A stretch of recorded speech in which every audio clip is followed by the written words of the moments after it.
ഇന്നലത്തെ ഉപഭോഗം എന്ന് പറയുന്നത് നമ്മുടെ ആവശ്യം 5987 മെഗാവാട്ടായിരുന്നു പീക്ക് സമയത്ത്. അത് അപ്പൊ ഇന്നലെ 11.26 കോടി യൂണിറ്റ് ആയിരുന്നു ഉപഭോഗം. ഇതിനു മുമ്പ് ഒരിക്കൽ മാത്രമേ റെക്കോർഡ് ഇതുപോലെ ഇതിനേക്കാൾ കൂടുതൽ വന്നിട്ടുള്ളൂ. 2024 മെയ് 3 11.59 കോടി യൂണിറ്റ് ഉപഭോഗം വന്നിട്ടുണ്ട്. അപ്പൊ ഇന്നലെയാണ് 11.26 കോടി യൂണിറ്റ് ആയി. ഇന്നത്തെ എന്താവും ഇന്ന് പീക്ക് ടൈം വരുമ്പോഴേ പറയാൻ പറ്റുള്ളൂ. അപ്പൊ ഇത് മൊത്തമുള്ള ഉപഭോഗം ഞാൻ പറഞ്ഞത്. പീക്ക് ടൈമിൽ വരുമ്പോഴത്തേക്കും എല്ലാവരും ഉപയോഗിക്കുന്ന ചൂട് കൂടുതലാണ്. അപ്പൊ അതിന് ഈ കഴിഞ്ഞ 10 വർഷം പവർ കട്ടും ലോഡ് ഷെഡിങ്ങും ഇല്ലാതിരുന്ന കേരളം എന്നൊക്കെ പറഞ്ഞ് വലിയ ഭീം പഠിച്ചിരുന്നു. അത് ഇവിടെ ഒരു ഉത്പാദനം ഉണ്ടായിട്ടില്ല. അതുകൊണ്ട് നമ്മളിപ്പോൾ പുറത്തുനിന്ന് വാങ്ങിക്കുന്ന ഒരു അവസ്ഥയിലാണ്. 590 മെഗാവാട്ട് സോളാർ മാത്രം ബോർഡിന്റെ കണക്ക് പ്രകാരം പുതിയ ഉത്പാദനം വന്നിട്ടുണ്ടെങ്കിൽ 590 മെഗാവാട്ട് സോളാറാണ്. ഈ സോളാർ നമുക്ക് പീക്ക് ലോഡ് സമയത്ത് പറ്റത്തില്ല, അത് പകൽ സമയത്ത് മാത്രമേ പറ്റൂ. അപ്പൊ അത് വന്നതിൻ്റെതായിട്ടുള്ള വേറൊരു പ്രശ്നം ഉണ്ടായിട്ടുണ്ട്. ഈ സോളാർ വെച്ചിട്ടുള്ള ഉപഭോക്താക്കൾക്കൊക്കെ ഇപ്പൊ ഒരു 5000 രൂപ വൈദ്യുതി ചാർജ് വന്ന ആളിന് ഇപ്പൊ 500 രൂപയൊക്കെ ഉള്ളൂ.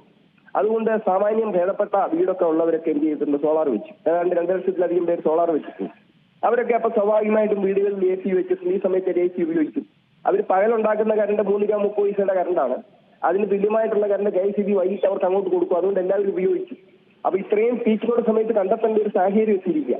അത് ഈ റെഗുലേറ്ററി കമ്മീഷന്റെ ഒക്കെ ഒരു എന്താ പറയുന്നത് അറിവില്ലായ്മ കൊണ്ട് പറ്റിപ്പോയത്. ആ റെഗുലേഷൻ അങ്ങനെ വെച്ചതുകൊണ്ട് പറ്റിപ്പോയൊരു വിഷയമാണ്. അതുപോലെ തന്നെ മറ്റൊരു വിഷയമുണ്ട്. നമുക്കിപ്പോ കഴിഞ്ഞ 10 വർഷം കേരളത്തിൽ വലിയ പ്രശ്നമില്ലാതെ പോയെങ്കിൽ ഈ ആര്യാടൻ സാറ് വൈദ്യുതി മന്ത്രി ആയിരിക്കുമ്പോൾ 2014 765 മെഗാവാട്ട് വൈദ്യുതിക്ക് വേണ്ടി കരാറിന് ഒപ്പുവെച്ചിരുന്നു. 4 രൂപ 29 പൈസ. അത് ഈ സർക്കാർ വന്ന് 2023 വരെ ഉപയോഗിച്ചിട്ട് അവർക്കൊരു പ്രശ്നമില്ലായിരുന്നു. 2023 എന്ത് ചെയ്തു, അതിൽ 465 മെഗാവാട്ട് കരാർ റദ്ദ് ചെയ്തു. 4 രൂപ 29 പൈസയ്ക്ക് 25 വർഷത്തേക്ക് കിട്ടുന്ന വൈദ്യുതിയായിരുന്നു. 465 മെഗാവാട്ടാണ് പോയത്. അതിനുശേഷം ചില ഷോർട്ട് ടൈം അഗ്രിമെന്റൊക്കെ വെച്ചിട്ടുണ്ട്. 8 രൂപ 10 രൂപയ്ക്കൊക്കെ പല കൂടിയ എമൗണ്ടുള്ള വെച്ചിട്ടുണ്ട്. അപ്പൊ ഇപ്പോൾ നമുക്ക് ആവശ്യത്തിനുള്ള ഇൻസ്റ്റാൾഡ് കപ്പാസിറ്റി നമുക്കില്ല. നമ്മളിപ്പോൾ പുറത്തുനിന്ന് വാങ്ങുകയാണ്. അത് കേന്ദ്ര പൂളിൽ നിന്നും നമുക്ക് കിട്ടും. അങ്ങനെ ഒരു സംവിധാനം പണ്ട് ശ്രീ രാജീവ് ഗാന്ധി പ്രധാനമന്ത്രി ആയിരിക്കുമ്പോൾ ഇന്ത്യയിൽ ഉണ്ടാക്കി വെച്ചിട്ടുണ്ട്. അതുകൊണ്ട് നമുക്ക് ആവശ്യമനുസരിച്ച് ഇവിടെ മിച്ചമുള്ളപ്പോൾ അങ്ങോട്ട് കൊടുക്കുക, അവർ മുന്നോട്ട് കിട്ടുന്ന ഒരു സംവിധാനം ഉണ്ട്. പക്ഷെ ഇവിടെ ഇപ്പൊ നമുക്ക് ഇനി ആവശ്യം നടക്കണമെന്നുണ്ടെങ്കിൽ ഇതിപ്പോ ഈ കഴിഞ്ഞ 10 വർഷത്തിനിടയ്ക്ക് ഇടുക്കി 2ാം ഘട്ടം ഇതുവരെ ഒന്നും ആയിട്ടില്ല. പറഞ്ഞ് വലിയ ഭീം പഠിച്ചൊന്നും അറിഞ്ഞില്ല. അതുപോലെ ഉപേക്ഷിക്കപ്പെട്ട ജനവൈദ്യുത പദ്ധതികൾ പറഞ്ഞ് പലതും കിടപ്പുണ്ട്. നമുക്ക് പീക്കിലോട് സമയത്ത് വൈദ്യുതി കിട്ടണമെന്നുണ്ടെങ്കിൽ സോളാർ കൊണ്ട് പറ്റില്ല. സോളാർ പറ്റും. സോളാറിന് ബാറ്ററി സ്റ്റോറേജ് സിസ്റ്റം വെക്കണം. അടുത്ത ഗവൺമെന്റ് വരുമ്പോൾ അത് ചെയ്യേണ്ടത് ബാറ്ററി സ്റ്റോറേജ് സിസ്റ്റം, ബാറ്ററിക്കുള്ള സബ്സിഡി ഗവൺമെന്റ് നേരിട്ട് കൊടുക്കണം. അങ്ങനെ ചെയ്തിട്ട് സോളാർ ചെയ്യാൻ പറ്റും. അതല്ലാതെ സോളാർ ഉണ്ടാക്കി എന്ന് പറഞ്ഞിട്ട് ഒരു കാര്യമില്ല. സോളാറിലൂടെ ഏതാണ്ട് ഇങ്ങനെ ഇത് വരുന്നത് വഴി ഒരു 40 കോടി രൂപ KSEBക്ക് നഷ്ടമുണ്ട്. ആ നഷ്ടം സാധാരണക്കാരായ പാവപ്പെട്ടവരുടെ തലയിലേക്കാണ് ഇപ്പോഴും കൊടുത്തുകൊണ്ടിരിക്കുന്നത്. അതുകൊണ്ടാണ് കഴിഞ്ഞ 10 വർഷത്തിനിടയ്ക്ക് 4 പ്രാവശ്യം വൈദ്യുതി ചാർജ് കൂട്ടേണ്ടി വന്നത്. അല്ലാതെ മറ്റൊരു സാഹചര്യവും ഇവിടെ ഇല്ലായിരുന്നു. അപ്പൊ ഇന്നിപ്പം 6000 മെഗാവാട്ട് വരെ ഇന്നലെ അടുത്ത് വന്നു നമ്മുടെ ആവശ്യകത. ഇന്ന് അതിലും കൂടാൻ സാധ്യതയുണ്ട്. 11.26 കോടി യൂണിറ്റ് ആയിരുന്നു ഇന്നലെയെങ്കിൽ ഇന്ന് അത് വീണ്ടും കൂടാം. അത് മെയ് മാസം ആകുമ്പോഴത്തേക്ക് ഇവിടെ പറഞ്ഞതുപോലെ മെയ് മാസം ആകുമ്പോഴത്തേക്ക് എത്രയും എത്തുമെന്ന് നമുക്ക് പറയാൻ പറ്റത്തില്ല.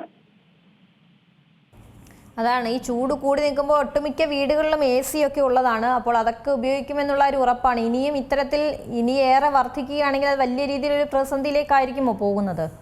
അതെ, വലിയൊരു പ്രതിസന്ധിയിലേക്ക് പോകും. കാരണം നമ്മൾ എന്നാലും സംവിധാനം ഏർപ്പെടുത്തണം. ഗവൺമെന്റിന്റെ കടമ അതാണല്ലോ. പുറത്തുനിന്ന് നമുക്ക് വൈദ്യുതി വാങ്ങാനുള്ള ഒരു സംവിധാനം ഉണ്ട്. മഴക്കാലത്ത് നമ്മൾ ഉണ്ടാക്കിയിട്ടുള്ള വൈദ്യുതി അങ്ങോട്ട് കൊടുത്തിട്ടുണ്ട്. പുള്ളിൽ നിന്നും തിരിച്ചെടുക്കാനുള്ള സംവിധാനമൊക്കെ ചെയ്തിട്ടുണ്ട്. എങ്കിൽ പോലും ഈ ലോഡ് താങ്ങാനുള്ള ഒരു സംവിധാനം നമുക്ക് വേണം. വൈദ്യുതി കരണ്ടത്ര കിട്ടിയെന്ന് പറഞ്ഞാൽ ഇത് താങ്ങാനുള്ള ട്രാൻസ്ഫോർമേഴ്സ്, സിസ്റ്റം, ലൈൻസ് ഒക്കെ വേണം. ഇത് കൂടുന്തോറും താങ്ങാതെ വരും. അങ്ങനെ ഒരു പ്രശ്നം കൂടെ ഉണ്ട്. ഏറ്റവും പുതിയ വാർത്തകളും വിശേഷങ്ങളും വിരൽ തുമ്പിലറിയാൻ Zee മലയാളം ന്യൂസ് എല്ലാ ഡിജിറ്റൽ പ്ലാറ്റ്ഫോമുകളിലും ലഭ്യം.